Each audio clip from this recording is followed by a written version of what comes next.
అందరికీ నమస్తే అండి. Welcome to my channel.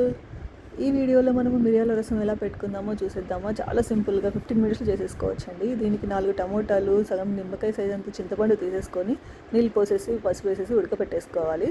ఈ ఉడికేలోపు మనం మిక్సీ జార్ తీసేసుకొని అందులోకి 10 నుండి 12 వెల్లుల్లి రెబ్బలు, 1.5 టేబుల్ స్పూన్ మిరియాలు, 1.5 టేబుల్ స్పూన్ జీలకర్ర తీసేసుకొని మెత్తగా కావాలంటే వాటర్ వేసి గ్రైండ్ చేసేసుకోవచ్చు. నేను ఇక్కడ కోర్స్గా కావాలని చెప్పి నేను కోర్స్గానే గ్రైండ్ చేస్తున్నాను. చూడండి, వీడియోలో చూపించినట్టుగా కోర్స్గా చేసేసుకోవాలి. టేస్ట్ బాగుంటుందండి. ఆ టమోటాలు తొక్క వచ్చే సపరేట్ అయ్యే వరకు ఉడికించుకోవాలి. వాటర్ అన్ని వంపేసేసుకోవాలి ఒక గిన్నెలోకి. ఆ టమోటాలకు ఉన్న తొక్కలను తీసేసుకోవాలి. చూడండి, ఇలా సపరేట్ అయిపోతాయి, ఈజీగా సపరేట్ అయిపోతాయి. ఆ తొక్కని తీసేసి పక్కన పెట్టేసుకోవాలి. ఇందులో గింజలు కూడా ఉంటాయి కదా, అవి కూడా మనము వాటర్ అన్నీ వేసేసేసి ఒక 2-3 టైమ్స్ కలబెట్టేసుకొని గింజలు కూడా సపరేట్ చేసేసుకోవచ్చు. చూడండి, తొక్కలన్నీ తీసేసాము. వాటర్ అన్నీ వేసేసి గింజలు కూడా పక్క తీసేసుకోవచ్చు అండి. ఒక 2-3 టైమ్స్ సేమ్ ప్రాసెస్ రిపీట్ చేస్తే మనకు ఆల్మోస్ట్ అన్ని గింజలన్నీ సపరేట్ అయిపోతాయి.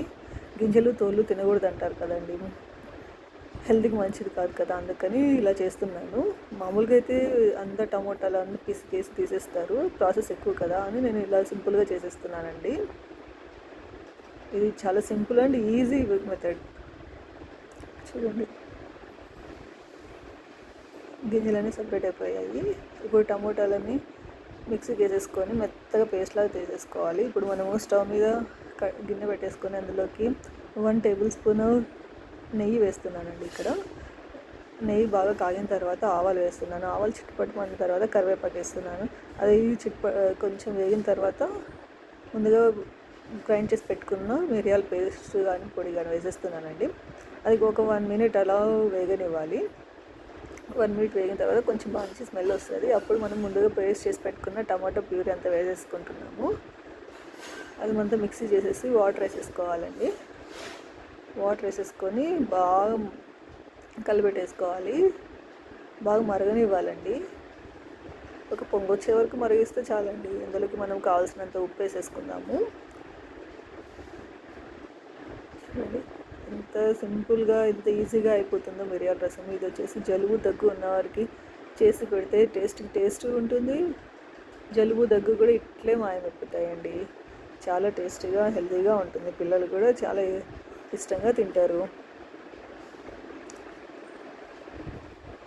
వీడియో నచ్చితే లైక్ చేయండి, సబ్స్క్రైబ్ చేయండి. Thank you.